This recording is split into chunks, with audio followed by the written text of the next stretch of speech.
Vienes de otros mares, hechos de arena y sal. Dime cuántas batallas. Arturo y yo llevamos muchos años juntos, toda la vida, porque éramos muy críos cuando nos conocimos, y después de muchos años ya de novios, decidimos casarnos, y luego, después de muchos años ya de casados, decidimos tener un hijo. Y bueno, pues nos llegó Arturo, que era un niño precioso, y bueno, hasta el año y medio iba todo muy bien. A partir de esa edad empezamos a darnos cuenta de que algo pasaba con él. También teníamos amigos con niños de esa edad y los comparábamos y veíamos que algo no funcionaba, que algo estaba pasando, y empezamos ya a preocuparnos. El trastorno del espectro del autismo es una afectación neurológica que bueno, pues afecta a toda la vida, es un trastorno del desarrollo. Se habla de cifras, es 1 de cada 100 actualmente, pero no es porque haya aumentado el autismo, sino porque se diagnostican mucho mejor. Afecta sobre todo a nivel de comunicación y de interacción social, ¿vale? Porque sin comunicación pues es muy difícil que nos relacionemos socialmente, ¿vale? Y a nivel de imaginación, que eso es un poco más el cómo planeamos, el cómo abstraemos ideas, el cómo razonamos, ¿vale? Toda esa parte de ahí es una parte que está bastante afectada. A partir de los 2 años es cuando empezamos también a notar que no habla, y el comportamiento de él pues no es el de los chiquillos que se junta normalmente en el colegio y demás. Y a partir de ahí pues ya empiezan a surgir los problemas con la epilepsia, y lo ingresamos en la FE día sí y día también, y de allí salió pues igual que entró, con epilepsia y sin saber lo que tenía el chiquillo. Nosotros empezamos a notar que el mayor, que Carlos, no jugaba con los juguetes, sino que los aporreaba. Tenía 2 años y medio o así, ¿no? Ya en la guardería ya nos dijeron que bueno, pues el nano pues se aislaba un poquito, tenía cierta dificultad para hablar. En aquel momento nos encontramos en una situación que no sabemos por dónde pegar, no sabemos dónde acudir ni lo que hacer, ni los médicos saben lo que tiene el chiquillo ni nada. Empezamos a llevarla a una psicóloga privada que lleva niños. Y localizamos a un matrimonio a través de mi hermana, y tenía ya una chiquilla mayor, y precisamente lo llevamos, hablamos con ellos, llevamos al chiquillo, y los padres estos dicen que sí, que efectivamente son los mismos síntomas que cuando su chiquita era pequeña. Las pocas palabras que empezó a decir, con los bisílabos que se dicen con esa edad, dejó de hacerlos, de decirlos. Era como si no nos escuchara. Sí, empezamos pues lo típico, a pensar que si podía ser sordo, que si no oía bien. Porque una característica del trastorno del trastorno del lenguaje de estos críos es que la estructura no existe, no tienen estructura de lenguaje, no tienen una frase estructurada, ni bien ni mal. Y la verdad es que gracias a ella pues Carlos avanzó mucho, mucho, mucho, y de hecho ha estado en terapia. Empezamos a llevarlo 2 veces a la semana, con 2 añitos y medio, y hasta hace nada, hasta los 12 años. La intervención de un logopeda no es siempre la misma. La intervención de un logopeda se adecua a el crecimiento de ese niño. Este niño va creciendo y va mostrando otras necesidades. Es que tiene que aprender un mínimo, y si puede ser un máximo, pero un mínimo. Tiene que aprender conceptos escolares, ¿no? Conceptos básicos. Tiene que estar en sociedad. Trabajamos la conducta también. Tiene que aprender todas las cuestiones escolares, a leer, a escribir, a dibujar. A comportarse con los demás, a jugar en el parque, a comer, a ir a... no tiene por qué tener un retraso mental. Tú en consulta, en sesión, sí que obtienes cantidad de respuestas, muchas veces, otras veces no, Y esas respuestas, lo más importante es que ese niño se vaya con ellas fuera del recinto de la consulta y pueda utilizarlas en la calle, en su casa. ¿Dónde está el oso? El oso. Vamos a buscar el oso. Nos vamos por ahí y tenemos que estar con él, nos vamos a la playa y siempre escapándose, nos vamos en total, que lo más fácil es quedarse en casa y punto pelota. Siempre me sentía responsable, me estudiaba todo, va a ver si se me había pasado algo, y la verdad es que sí que busqué en Valencia y en toda España, e incluso creo que hasta fuera de España. Tenía varias opciones. Lo normal es que lo llevara al pediatra, que el pediatra a lo mejor lo mandaba al neuropediatra, empezaba entonces a formarse el cuerpo de neuropediatría, y a partir de ahí se empezaba un diagnóstico. El autismo en aquella época se veía dentro de un campo más global. El neuropediatra, si era un bebé pequeño, no tenía muchos instrumentos para diagnosticar el autismo. Normalmente pensaba que era un niño que tenía un problema de lenguaje, que no hablaba bien, podía tener un retraso mental, etcétera, etcétera.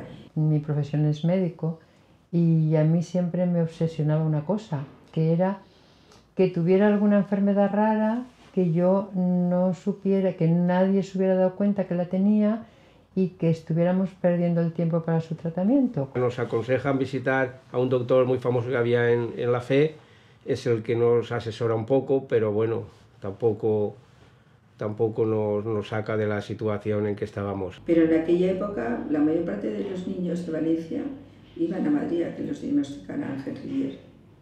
Después de contactar con muchos profesionales,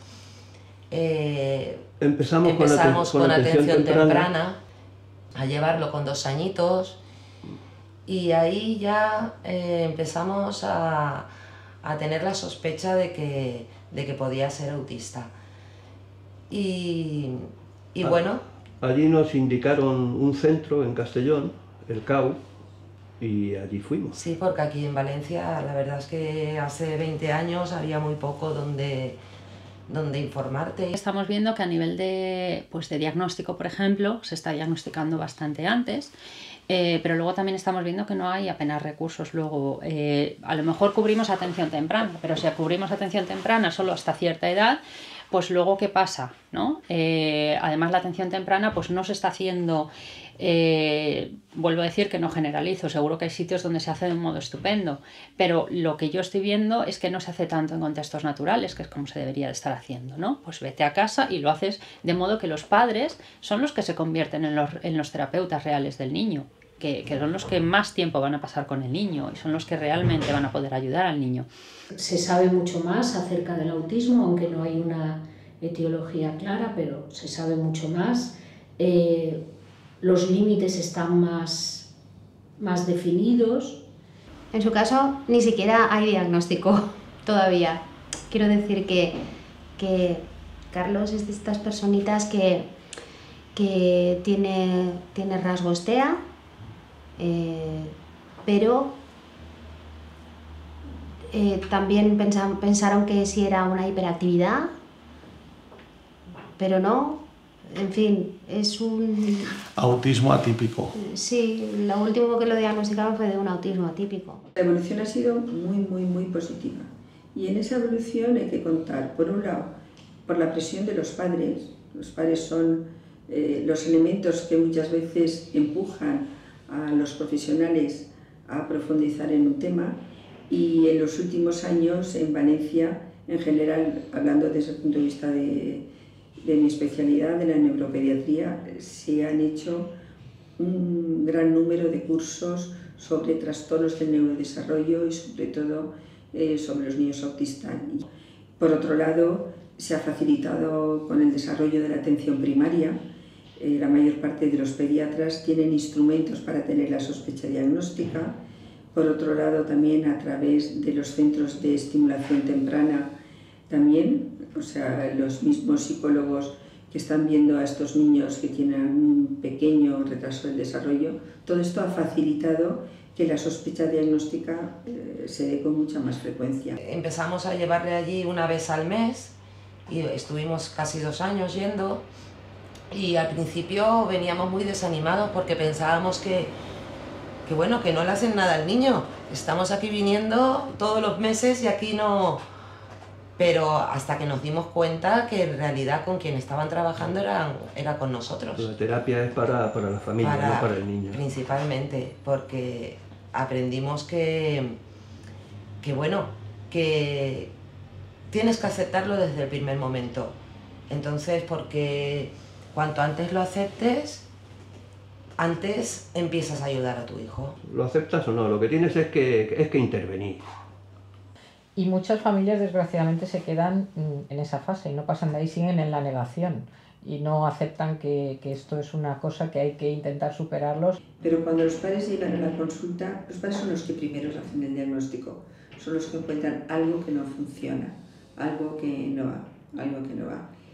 Y es duro para decirlo, es duro para los padres, pero las respuestas son generalmente muy positivas. O sea, a mí me sorprenden normalmente los padres. Queremos saber, queremos un diagnóstico, queremos tal, pero ahora ya la verdad es que, pues bueno, pues ¿qué más da? Ahora, en estos momentos, después de 40 años, yo no sé por qué le ha cogido al chiquito estas cosas que tiene, estas cosas tan raras. Es que dentro también de la sanidad hay muchos sacapastas, ¿sabes? Hay muchos sacapastas.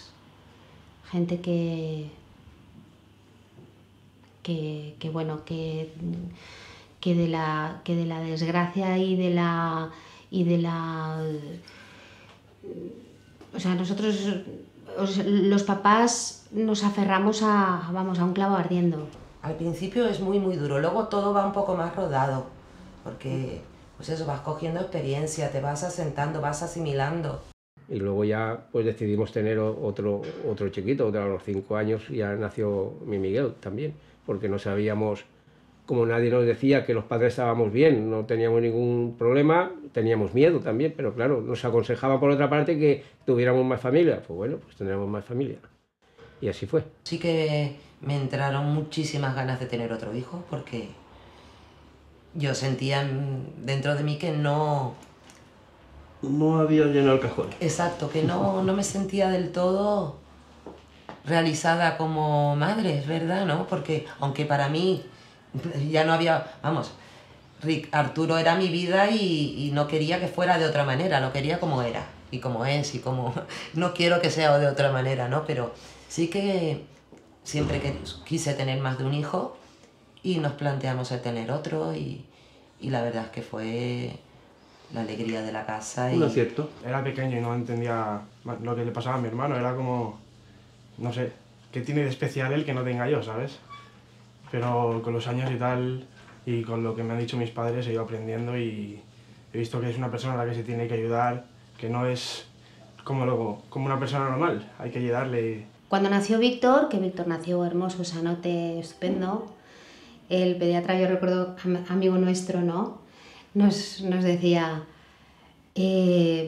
fijaros la diferencia, la verdad es que, bueno, pues ya veréis como Víctor solito, y la verdad es que el nano se desarrolló fenomenal, jugaba, bueno, gateaba, todo fenomenal, incluso empezó a hablar, tenía habla, tenía lenguaje.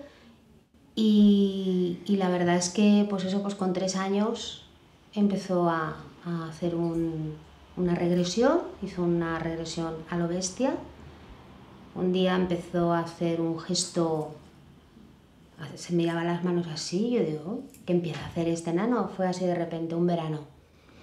Y dejó de hablar. O sea, en Víctor fue muy duro. El autismo a veces es, bueno, siempre es duro, pero a veces es tremendamente cruel, porque no se manifiesta hasta así de repente. En lo del autismo es cruel porque te creas expectativas que luego se vienen abajo poco a poco, y porque no es una cosa que aparezca de repente y en ese mismo momento te empiezas a concienciar y empiezas a buscar soluciones, sino que al principio es algo como muy sutil, algo que te das cuenta que no va bien, pero piensas que igual se arreglará, que está siendo exagerado, que bueno, que no puede ser que pase. Es que claro, todo eso es un proceso. Y hasta la fecha, pues Víctor ya dice alguna palabrita, pero bueno, él contaba del 1 al 10, él te hablaba, te miraba, reía, y ahora ya no lo hace. Bueno, lo tiene ahí en su interior, pero ya no lo manifiesta. Sí que sabíamos que en otros sitios había más apoyos y más ayudas y existían asociaciones ya establecidas, pero luego nos centramos y contactamos ya con la gente adecuada y conocimos la asociación y ya empezamos a... Y no nos supuso ningún cambio, no, porque No. tampoco tienes grandes planes a largo plazo. No. Esta vida te enseña que tienes que dar pasos cortitos para andar mucho. Aparte de psicólogos, psiquiatras, logopedas, etcétera, con nuestros hijos, pues psiquiatras, psicólogos con nosotros mismos. Y el tópico de que los niños te cambian la vida, pues en nuestro caso pues nos ha cambiado mucho la vida, mucho. Tiene que pasar un tiempo para poder ponerte a hacer algo, ¿eh? Al principio yo no podía hablar de mi hijo sin llorar. Sí. O sea, yo no podía hablar, mis amigas tenían hijos de la misma edad y hablaban de ellos y yo evitaba el tema hijos. La pelea del año al año, como tú dices, que luego es más fácil, pues no sé.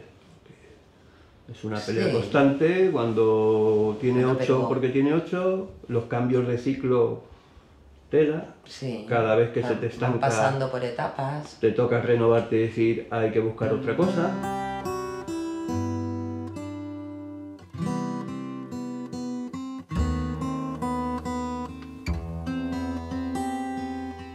Lo escolarizamos a los 3 años en el Rodríguez Fornos y fue complicado porque íbamos ya con nuestro diagnóstico en mano y en aquella época la verdad es que no se integraban niños con autismo.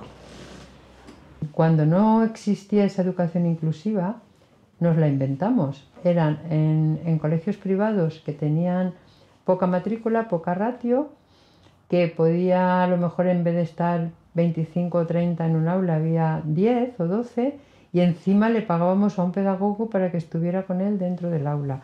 Y eso la administración en un colegio público no lo permitía. No podía entrar en el aula una persona que no fuera contratada por la administración. Nos costó bastante que con este diagnóstico nos hicieran un dictamen de integración. Pero lo conseguimos y lo que ocurrió es que no había medios, no había la figura del psicólogo en el colegio y poco más. No había PTs, no había logopedas. Entonces estuvo un año escolarizado desde los 3 a los 4 y al comienzo del segundo año, que ya estábamos en la asociación, ahí se formaron, bueno, en colaboración unos profesionales de la asociación montaron un aula de autismo dentro de una escuela infantil de Dinsi.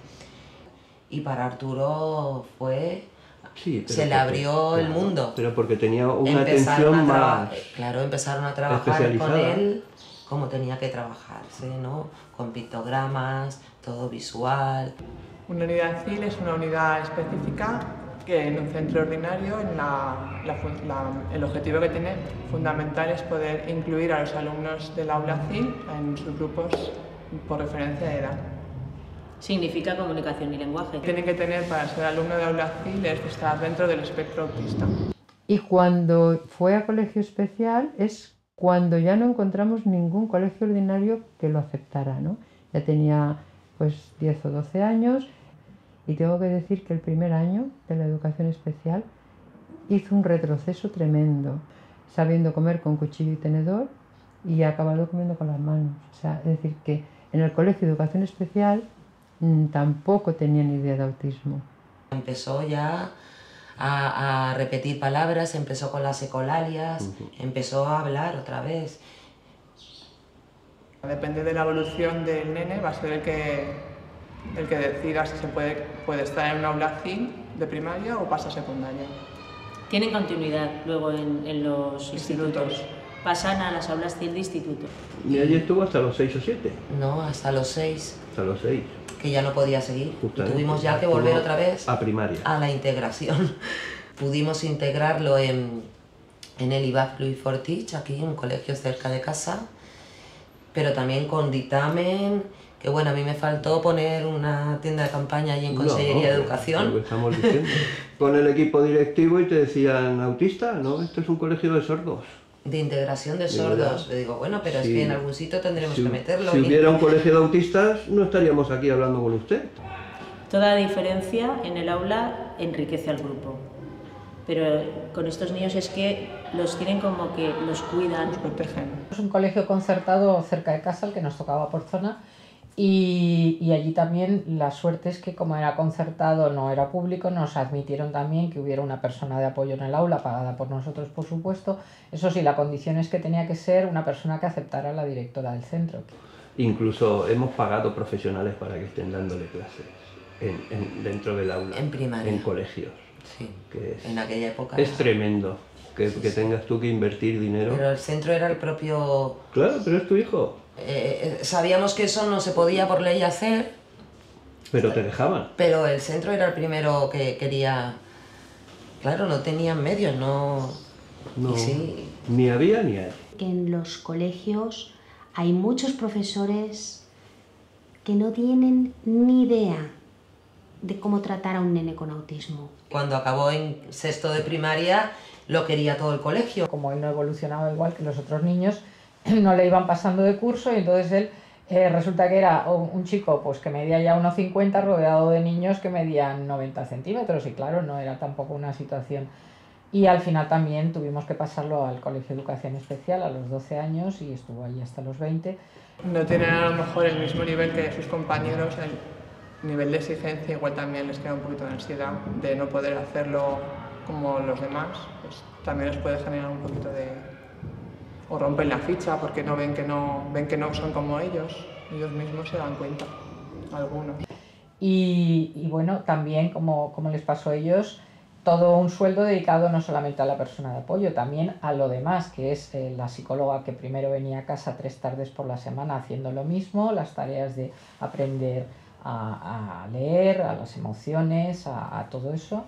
No les importa el no comunicarse, no les importa los abrazos, esto no es verdad, o no tienen una mirada, tal. Bueno, tienen muchas características de este tipo, pero sí que les importa y mucho. Nos presentamos ya, creo que son 6 años, cuando lo metemos en Virgen de la Esperanza de Cheste, y a partir de ahí el chiquito pues va un poquito mejorando en el aspecto de comportamiento. Y luego ya pues otra vez, otro paso más, la integración en secundaria. Lo mismo, pues niños con las características de Arturo, en aquel momento era también muy complicado.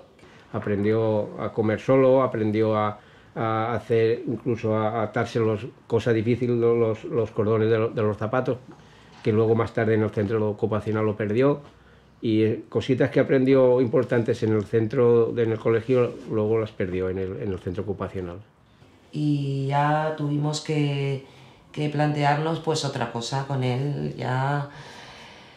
Entonces tuvimos suerte y lo pudimos escolarizar en Asindown, que tienen un programa de cualificación, un PCPI de especial, con lo que más le gusta a él, que es la informática, el proceso de datos y administración. Administración informática. Y este año acaba, porque son 2 años, y va a aprobarlo todo, además con notable y sobresaliente, que ahí están sus notas, y muy contento.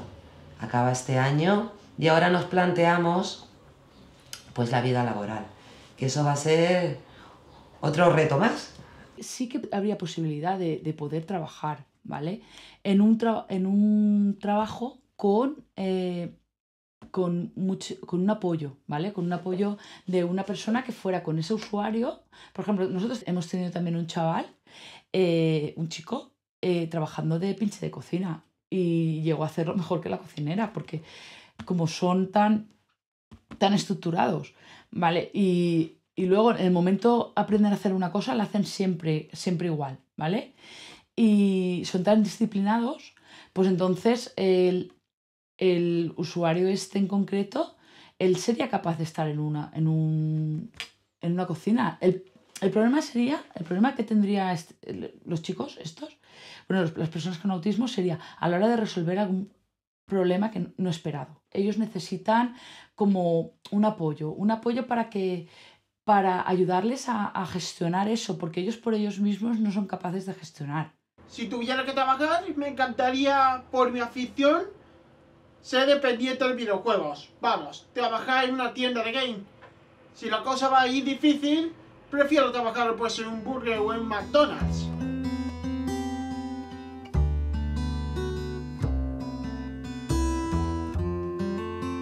Gracias a Dios, mi mujer y yo en ese aspecto, pues mira, hemos tirado del carro bastante bien con nuestros problemas. Lo único que ocurre es que a nivel laboral, pues en el taxi que estaba yo, muy mal. Me pasaban mal los días en casa que trabajando. Por fortuna, parece ser que Dios aprieta pero no ahoga, me sale lo de los autobuses y me meto en los autobuses. A partir de ahí, en los autobuses se crea una asociación también con los padres, con los chiquitos que teníamos mal. Económicamente se mejora un poco más y a partir de ahí parece que las cosas no es tan difícil de llevar.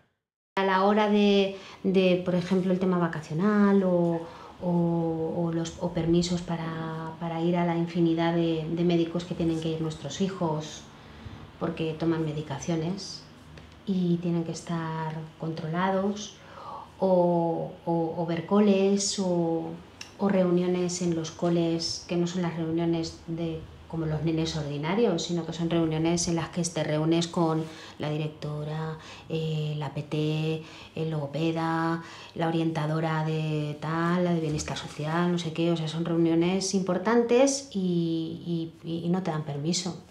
Pero los 4 hemos seguido trabajando, hemos seguido en nuestra profesión, no hemos dicho como tengo que cuidar a mi hijo, me dejo de trabajar. Entonces, yo creo que eso también ha sido muy importante para nuestra salud mental también. Sí. Sí. Para nuestra Sí, salud es mental verdad, también. claro. Que nunca se ha notado en nuestros trabajos que tenemos un hijo con autismo. Es decir, nunca hemos dicho yo esto no lo puedo hacer porque tengo un hijo, o me cojo bajas, o me cojo... Creo que no, creo que hemos sido muy responsables, hemos mantenido, y yo eso lo he tenido muy claro siempre. Creo que todos, y eso es muy importante porque hay que ocuparse de tu hijo con autismo y te va a condicionar la vida, por supuesto, pero no puede ser el centro del universo. O sea, la familia tiene que vivir y el resto de la familia tiene que tener su espacio. A nivel de dejar de trabajar no, pero a nivel de plantearte el trabajo como secundario. O sea, la prioridad siempre ha sido el autismo. Siempre ha sido, no solamente nuestro hijo, ha sido el luchar. Llega un momento en que donde más a gusto te sientes es en el tema del autismo o el tema, y ya no solamente del autismo, de la discapacidad en general, es que te sensibilizas a cualquier tipo de discapacidad. Cuando Javier era ya muy pequeñito, me planteé en el trabajo que yo realizaba dejar de depender de horarios y me cambié para tener tiempo, entre otras cosas, para liberar más tiempo hacia Amparo y sobre todo con el crío y tal, con Javier, lo derivé hacia un trabajo como freelance, que me permitía hacer lo mismo pero con mucho más espacio de tiempo sin estar sometido a unas reglamentaciones horarias específicas, y esto también pues ha ayudado bastante. Y la ayuda que te da, pues eso, a una pareja, el que la familia llegada de los cuñados, los abuelos, te presten un apoyo que es inestimable. Si no te lo prestan, pues es una deficiencia más. No, la piña familiar. Y que en aquel momento también, pues eso, era lo que tocaba y tuvimos la suerte de que lo cogimos muy, muy pronto. Gracias al colegio, al centro donde va, podemos marcharnos a Mercadona a comprar, podemos marchar a un hotel a pasar un fin de semana, podemos irnos a 1000 sitios que antes no salíamos, y todo eso es de agradecer también, que mi mujer y yo no hemos salido de casa desde que tenemos la criatura esta, en 40 años, menos lo que va al centro de día, que puede ser 10 años ya, jugando, ¿no? 10 años ya, o sea que... Y la familia no la puedes comprometer, te puedes quedar un día, Miguel, dejarnos al chiquillo y marcharos. Yo me parece que eso nunca lo he oído por parte de nadie. Es muy complicado, es muy complicado. Porque asumir que tenemos 2 nenes con dificultades para nosotros es muy difícil.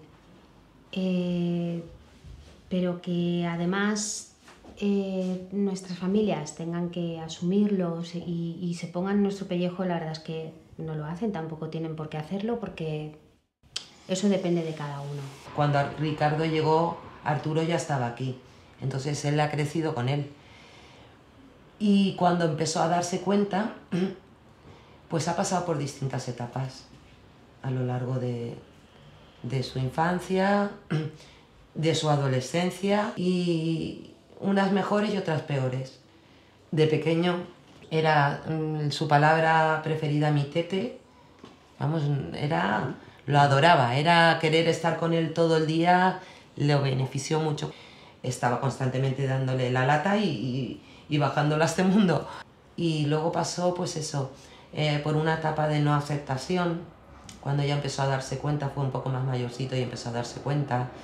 Él tenía mucho miedo de que sus amigos no la aceptaran, pero también, como Arturo ha sido un niño muy aceptado, porque no ha dado grandes problemas, y la verdad es que los amigos de Ricardo, todos lo han aceptado muy bien al hermano, entonces eso a Ricardo también le ha venido bien. Nuestro hijo Óscar le ha hecho, bueno, el diagnóstico de autismo de su hermano. Si él era ya muy maduro, porque la verdad es que era un niño que mucho más maduro para su edad, pues todavía le ha hecho madurar más rápido. Y está muy concienciado, muy involucrado, ayuda en casa muchísimo. Al final es casi como un adulto más, ¿no? Y al margen de eso, él pues, a su hermano le quiere muchísimo y su hermano le quiere mucho. O sea, es llegar Óscar a casa y enseguida quiere jugar con él, le hace cualquier rabieta, va detrás de él, le coge la pelota o le coge, que si está siempre picándole para que juegue con él. Y le encanta jugar con él. O sea, no hay ninguna otra persona, yo creo, ni terapeuta, ni amigo, niño de clase, etcétera, con el que nuestro hijo pequeño se lo pase mejor jugando. Del segundo no me he enterado para nada de cómo ha crecido. No me he enterado para nada, porque he vivido nada más que para este nada más he vivido. El otro, gracias a Dios, ha salido formal, ha salido bien, se buscó su chica, se fue a vivir con ella, tiene 35 años, ahora 34, y como para mí han pasado esos años como si no hubieran pasado. No me he enterado de la criatura de esta. Sí, lo sigue asimilando. Como lo nosotros. sigue asimilando. Como pero nosotros. Bueno, lo adora al hermano, lo quiere muchísimo. A Arturo lo quiere muchísimo. Aunque no lo diga ni lo demuestre. ¿Tú me cambiarías a mí? Bueno, de momento... Sí. Con el control del lenguaje. Que no diga tacos, ¿verdad? Sí, que me cole porque es como si alguna cosa...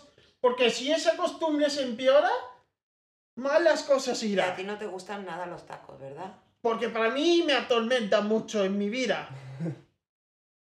Que para mí esto no es paz, es guerra. Bueno, pero es una forma de hablar, ya te lo hemos explicado. Y sí que es verdad que con Ricardo me planteé otras cosas que con Arturo no me planteaba. Con Ricardo sí que soy la típica madre o padre, somos los típicos que queremos, que... ¿no? O sea, que pero con Arturo eso no nos pero pasó. bueno. Con Arturo era el día a día y fue mucho más, no sé, más intenso y más Eran alegrías muy pequeñas, o sea, avances muy pequeñitos, pero alegrías inmensas. Es verdad que pierdes amistades porque las dejas de cultivar. No puedes ir al cine, no puedes ir al teatro, no puedes ir a los bolos. Que ¿quién mejor te puede entender a ti como padre de una persona con autismo que otro padre de otra persona con autismo? Pues son los que mejor te entienden, porque muchas veces las otras personas que no lo han vivido no se dan cuenta de la situación en la que vivimos. Entonces tendemos siempre a comunicarnos porque realmente nos sentimos muy a gusto, nos entendemos perfectamente. Las actividades de los niños están limitadas, pues tú también estás limitado. Y luego, pues hombre, quedar con amigos, pues es complicado. Quitando del trabajo, el resto de personas que nos conocemos pues es a través del autismo, a través de la asociación. Las logopedas han hecho amigas nuestras, sí, los neurólogos también. Hemos pasado épocas también muy malas en ese aspecto, sí, de reñirnos, pero en fin, y a nivel de decir vamos a separarnos y esas historias, no, eso nunca ha ocurrido. Nos hemos soportado y nos hemos reñido, nos hemos voceado el uno al otro y de ahí no hemos pasado. Pero lo hemos llevado muy bien. Cuando el chiquito ha estado enfermo, lo primero enseguida lo hemos atendido y no ha habido ningún problema en ese aspecto. Hemos tenido crisis de pareja, por supuesto, por lo que decía, ¿no? Que cuando te ocurre pues esta situación, este cambio de vida que esperabas tan bonito, es bonito, ¿no? Pero bueno, es distinto. Entonces tu vida cambia, tú cambias y claro, y la pareja pues también tiene que acoplarse a nuevas situaciones duras en muchos casos.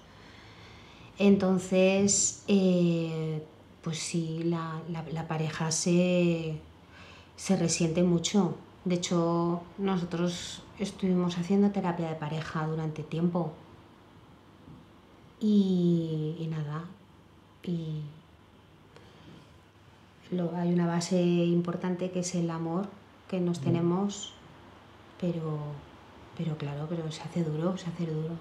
Es duro, pero es lo que decimos, si la pareja no se rompe, que es lo más me normal. Imagino que es lo más normal, que después de una cosa de estas, si no lo aceptan los dos igual, la pareja se tiene que romper. Sí, hay muchas parejas que no logran superarlo. Ahora, si lo superas, pues una prueba más de fuego para una pareja como otra más. Como las muchas vivencias que tienes aquí. Que es lo que sí, pero es un agravante en la condición de pareja. Hombre, claro, es un agravante importante. Mejor es que te toque una primitiva, pero bueno. Es un agravante importante porque no estás bien emocionalmente, tienes un montón de problemas que te caen encima de repente, tienes que asimilar muchas cosas que no te habías planteado en tu vida que te iban a pasar a ti, te están pasando, y todo eso deteriora mucho. Tienes que estar al 100% con él, con el niño o la niña. Y eso deteriora mucho una pareja. Tienes que tener una base muy fuerte, consolidada, para salir adelante. Y bueno, pues muchas lo conseguimos.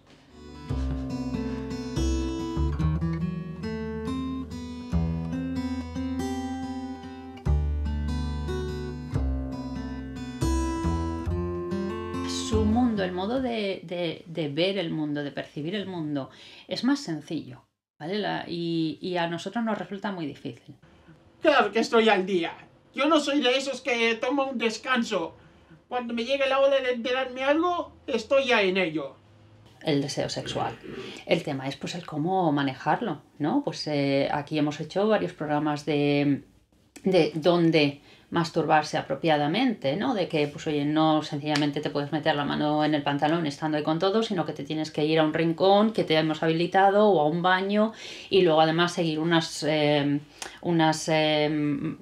digamos, conductas de higiene después de lavarte bien, lavarte las manos, etcétera, etcétera, pero por supuesto que lo tienen. Entre ellos, no tanto, pero lo hay, ¿vale? Pero también hay una cosa que siempre a los padres les choca, ¿no? Decían, ¿cómo se relacionan entre ellos? No se suelen relacionar tanto, ¿vale? Ellos no buscan tantas relaciones como nosotros, por lo menos los que tenemos aquí, ¿vale? Y te estoy hablando de un nivel diferente. Otra cosa son Asperger es otro mundo aparte en ese sentido, ¿vale? Ellos sí que buscan, les cuesta entrar en ese mundo social, pero sí que lo quieren. Nuestros chavales, por ejemplo, aquí no lo buscan entre ellos, sí lo buscan con nosotros, ¿vale? Pero buscan otro tipo de relación, pero sencillamente porque somos personas de referencia. Y eso se ve incluso, tenemos un usuario de un poquito mayor nivel, al que algunos del resto de los usuarios le ven más como un monitor que como un usuario, ¿vale? Pues por las actividades que realiza con nosotros y por nosotros y demás. La sexualidad la ha llevado de otra manera. Es que cada niño también es un mundo. Es un mundo. Arturo ha sido muy infantil en ese sentido y la sexualidad la ha llevado bastante... A ver, se la ha trabajado mucho eso también.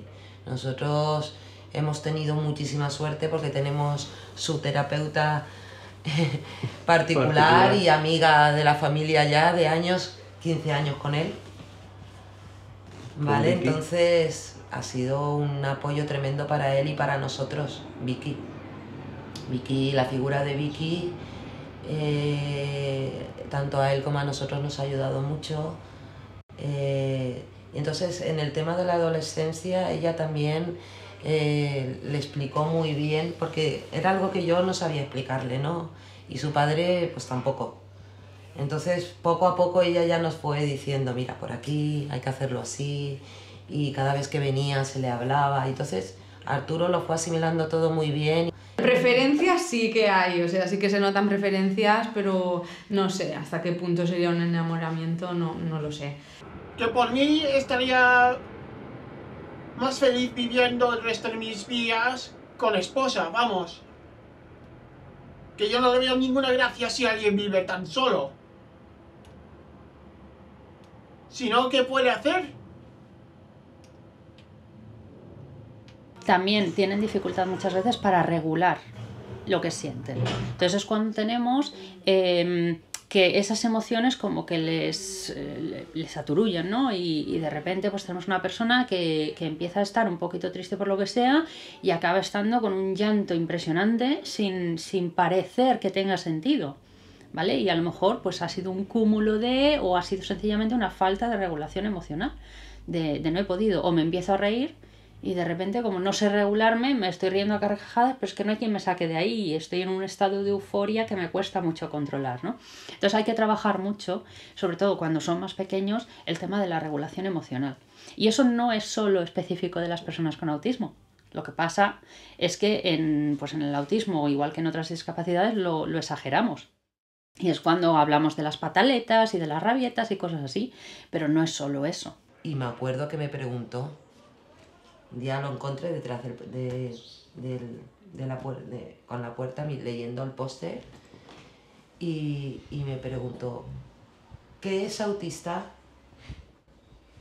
Y me quedé muerta, no sabes, con todo lo preparada que yo estaba para decirle y para contarle, no supe, me quedé muda, no supe qué decirle. Y enseguida eché mano de Vicky y se lo explicamos. Y eso tendría él 11 o 12 años. Y empezó, pues bien, no le dio más importancia. Y yo creo que él ha ido asimilando cosas también, poquito a poco ha ido asimilando cosas. Nosotros estamos en el punto de que a él abiertamente no le hemos dicho nada, porque claro, porque él sabe que su hermano pequeño tiene autismo, entonces decirle que él tiene autismo también sería como compararse y decir, ostras, tengo lo mismo que mi hermano, y su hermano está mucho más afectado, mucho más. Entonces, él sabe que tiene dificultades y muchas veces pues él llega a casa y dice, mami, es que todos han hecho exámenes menos yo, o es que me han tenido que ayudar a vestirme. Él es consciente de que tiene dificultades, pero así abiertamente no le hemos contado nada. Tampoco creo que sea el momento. Hasta que un día ya él por sí mismo decía, pues sí, yo tengo autismo. Yo creo que nos ven, a nivel personal muchas veces pienso que nos ven como unos déspotas, sin sentido. O sea, porque muchas veces les pedimos hacer cosas y les damos instrucciones que para ellos no tienen sentido porque no tienen mucha lógica, ellos son mucho más lógicos que nosotros. Aparte de escuchar música, jugar a la consola, ver la televisión... Bueno, trabajar cuando me toca. ¿Y amigos tienes muchos? Bueno, sí, un montón. Pero no de internet. De internet no, aunque tengo que admitir que la mayoría de los que conozco sí que tienen cuenta. Por ejemplo, unos gemelos que conocía de toda la vida, cuando iba a uno de mis primeros colegios. Y a mi mejor amigo, que tiene un año más que yo. Bueno, que él es muy fanático de los trenes, os lo aseguro. Y sales con él mucho, ¿no?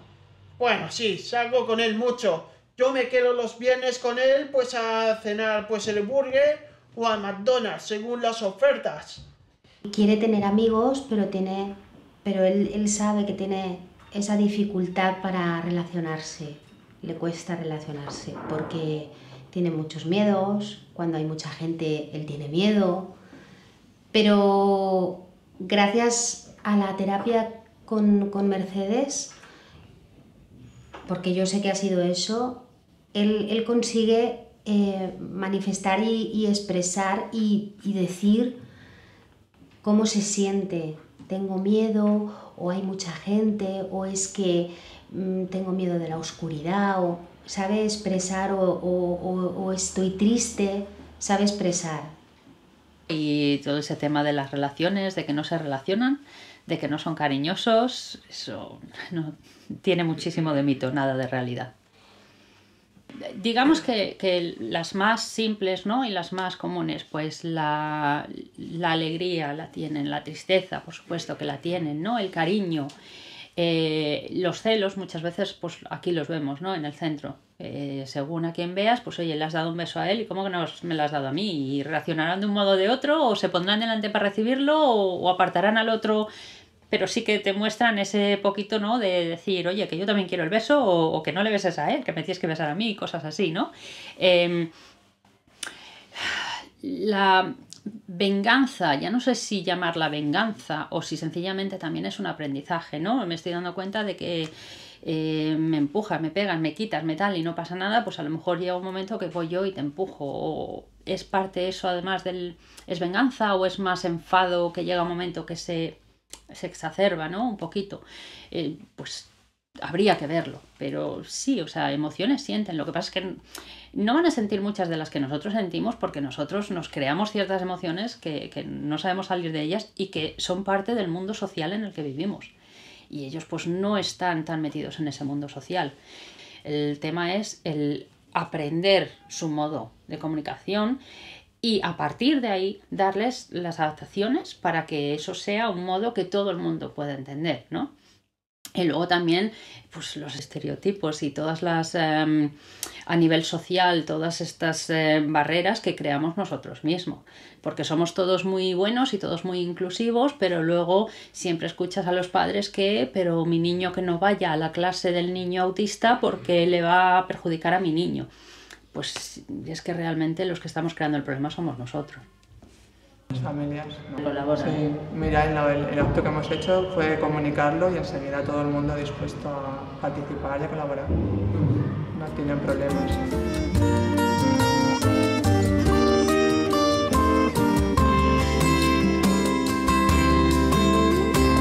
Corres más lejos, saltas tan alto, no te puedo atrapar. Te me escapas entre las manos, me miras, vuelves.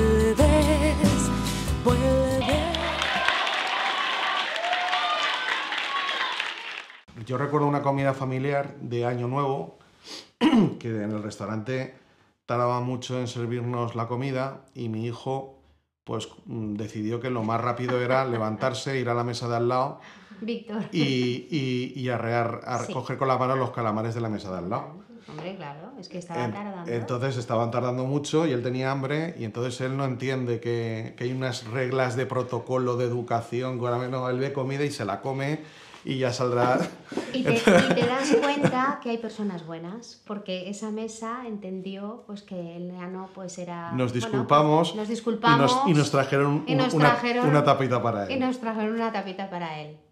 O sea, que te encuentras con gente estupenda. El problema es que la gente, cuando vamos por la calle, nos entienda, ¿no? Ante cualquier conducta que pueda surgir. Luego, bueno, nos encontramos de todo. Hay gente que nos entiende perfectamente y hay gente pues que le cuesta un poquito más porque no está acostumbrada tampoco a vernos. Por eso salimos, para que nos vean y, vamos, que somos parte de la sociedad y que nos entiendan. Y Víctor es cariñosísimo. Es un nano que te da besitos, te suelta unos besos en la boca, pero a mí, a su papá y a todo bicho viviente, quiero decir, o sea, ahora... Se han dado situaciones muy cómicas con eso. Con el psiquiatra. Al psiquiatra que... el psiquiatra le daba la mano y él le quería dar un morreo. Un piquito. Y el psiquiatra... y el psiquiatra esquivándolo. Sí. Y... Víctor es muy, muy cariñoso. Muy cariñoso. Y dentro de su autismo es un nano sociable. Carlos tiene un corazón, vamos, es un nene súper sensible y muy cariñoso y tiene mucho corazón. Se preocupa mucho por los demás. A veces un poco se queda ahí enganchado en la preocupación, ¿no? Pero, mamá, ¿podemos llamar a la yaya? Es que estoy preocupado porque estaba malita y hasta que no la llama y le pregunta cómo está, no se queda tranquilo. Y luego, pues, tiene mucha sensibilidad por la música. Le gusta mucho cantar y le gusta mucho tocar la batería. Tiene debilidad por la profesión de su padre, que es músico. Tiene debilidad por su tío, por sus tíos, que son músicos. Tiene alma sensible de músico. Música para el Autismo es una ONG que tiene como objetivo principal ayudar a personas con autismo mediante la música. Música para el Autismo nace tras la experiencia personal con un hijo que fue diagnosticado de autismo a los 2 años y medio de edad y que se encerró en su mundo hasta tal extremo que podía pasarse horas sentado en el suelo del salón mirando un reflejo de una luz en el techo, por ejemplo. No era capaz de interactuar de ninguna manera, no respondía a su nombre, podía explotar una bomba al lado y no se daba cuenta. Retomé mi afición de tocar la guitarra, cantar, que de alguna manera había dejado apartada durante muchos años, ¿no? Yo creo que fue una manera de escapar de esa situación. Un día nos dimos cuenta que empezó a tararear esas canciones que estaba escuchando tocar en casa. Y hasta que un día se comunicó de una manera brutal, ¿no? Se produjo un momento mágico mientras estaba cantando y tocando la canción de Tears in Heaven de Eric Clapton. Y fue un momento mágico, como digo, un momento en el que la música hizo que se produjera una conversación no verbal, una conversación a través de la música, y decidimos que a lo mejor teníamos que fundar algo, una entidad especializada en música para el autismo. Y así nació MUA, o Música para el Autismo. Y a mí, a nivel personal, me ha hecho crecer mucho como persona.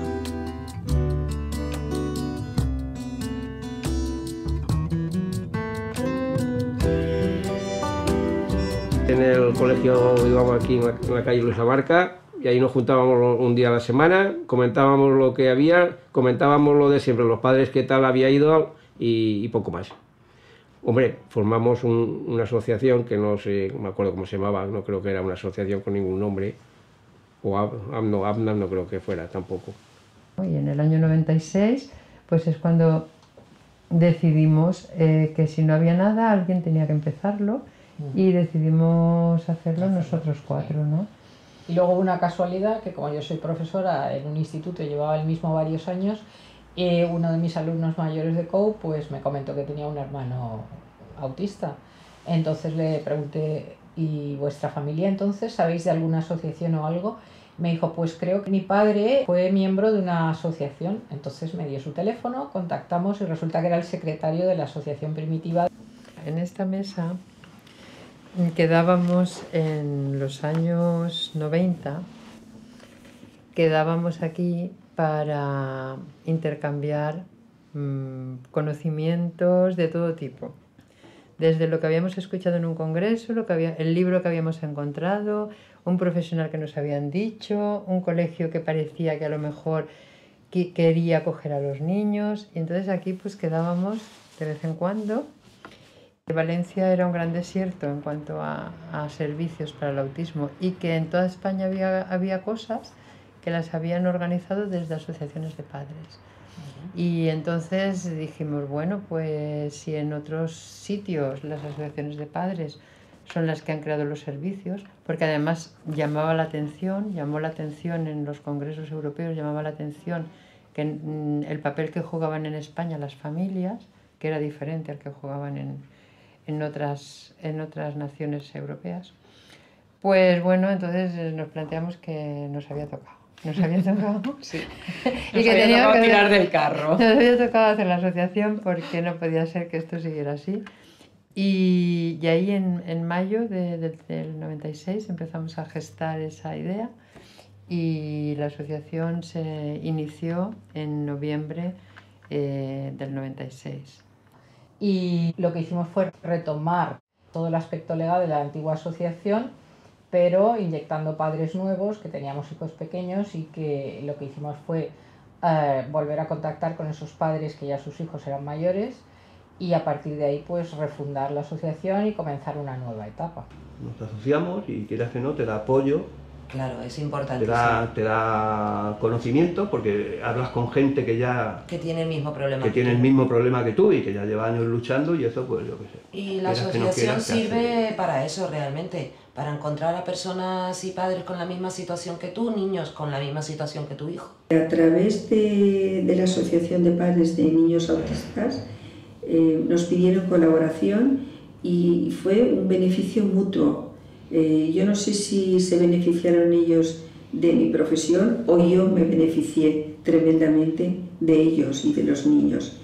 Y a partir de ahí me interesé mucho más profundamente en este tema, establecí más contactos con el resto de profesionales que trabajaban con este tema y progresivamente fuimos avanzando en este campo. Y incluso cuando se acercaron profesionales a nuestra asociación en el inicio, que eran voluntarios, que venían para aprender, les dijimos, ahí tenéis a nuestros hijos, ahí tenéis sus historias, empezad a estudiar con ellos, empezar a aprender con ellos y bueno, yo creo que de eso se están beneficiando ahora los pequeños, cosa que me alegra mucho. Las personas con autismo adultas, pues la opción es o ir a un centro ocupacional o ir a un centro de día, dentro del centro de día pues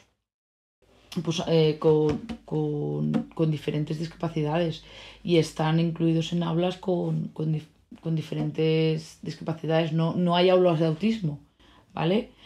Y luego también pues o están en residencia, pero por lo general o están en casa porque hay mucha lista de espera. Entonces, claro, al ser el único centro de Valencia y solo tenemos 20 plazas, desde los 18 hasta los 65. Ofrecemos actividades de ocio todos los sábados desde octubre a junio.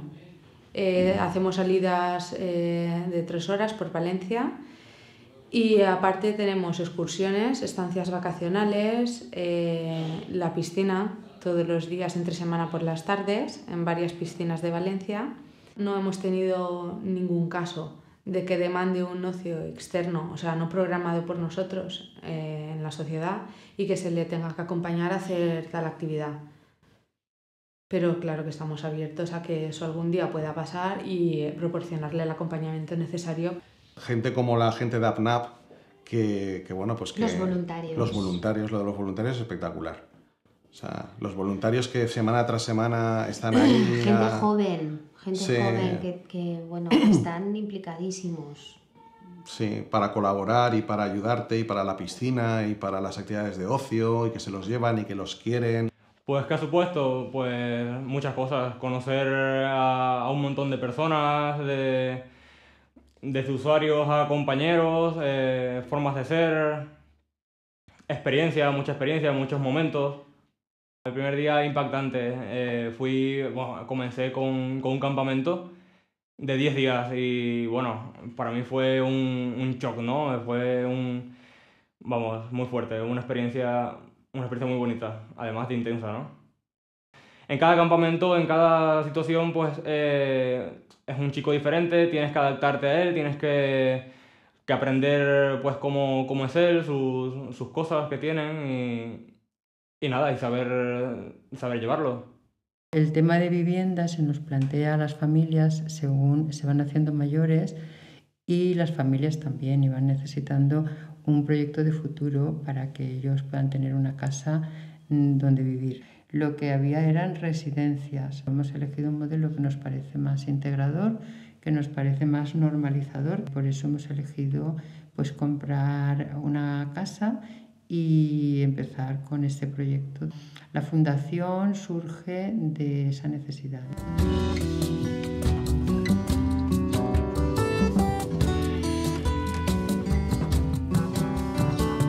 Cuando preguntan, tú, bueno, no es que te lo pregunten, hay gente que dice, yo no cambiaría a mi hijo por nada del mundo. Pues yo sí.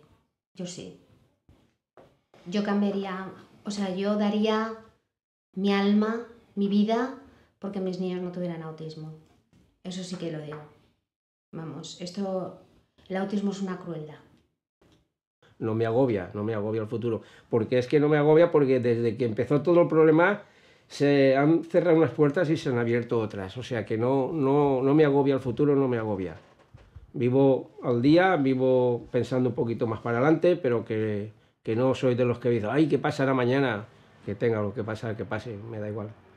Intentamos que no nos preocupe mucho porque vivir el día a día es muy importante en esto. Si empiezas a pensar en todo lo que te puede pasar en el futuro, wow, o sea... No, y es donde te puedes volver loco. Te puedes volver loco. Entonces, para mí lo importante, el futuro es que lo que vamos a hacer... Vamos a comer ahora a mediodía. Lo que vamos a comer a mediodía, dónde vamos a ir el domingo por la tarde, el tema del colegio de los niños del curso que viene, intentar, pues bueno, la economía, ir tapando todos los agujeros que tenemos generados y pues bueno, y poco a poco el tiempo irá diciendo. Porque es que si piensas mucho más allá, pues te puedes volver loco. Sí. No, y realmente lo que aprendes en la vida es a relativizar también muchísimo el resto de los problemas. Es decir, yo estoy harta de oír a compañeros en el trabajo quejándose de cosas que me parecen una nimiedad y sí, digo, pues realmente... También tienes que entender que para ellos eso es importante. Sí, pero... Si una nota que no ha sido... Bueno, si pero tal, realmente te das cuenta que eso en el fondo también, son pequeñas cosas, sí, que hay pero otras te cosas hace mucho más tolerante con importantes esas en la vida cuestiones, y que ya aprendes a relativizar eso. Nuestra vida es así. Igual como la vida de un señor que se dedica, no sé, a la medicina será una que nos imaginamos, o un señor que se dedica a qué sé yo qué, o ocurre cualquier cosa en su vida, pues su vida será de una determinada manera, la nuestra es así. No sé cómo hubiera sido otra vida. A veces cuando veo a papás que sus niños ya van solo al colegio, digo, claro, es que esos niños ya van solos al colegio, los míos no. Pero es que yo estoy acostumbrado a que mis niños necesiten que les acompañe. No sé. Yo prefiero pensar en las cosas que nos ha cambiado para bien, que también las hay, ¿eh? No todo es sufrimiento, que lo ha habido y lo sigue habiendo, sino también hay muchas cosas para bien. El autismo también te sirve para valorar las cosas que los demás hacen por ti, ¿no? Las cosas que descubres de determinadas personas, que hacen por tus hijos o que hacen por nosotros. y eso es muy positivo, ¿no? En el caso, por ejemplo, de Silvia, si le pregunta ¿cómo se llama tu hijo? Ella puede responder, todos ellos se llaman Guillermo. Y a nosotros, ¿cómo se llama tu hijo? Todos ellos se llaman Javier.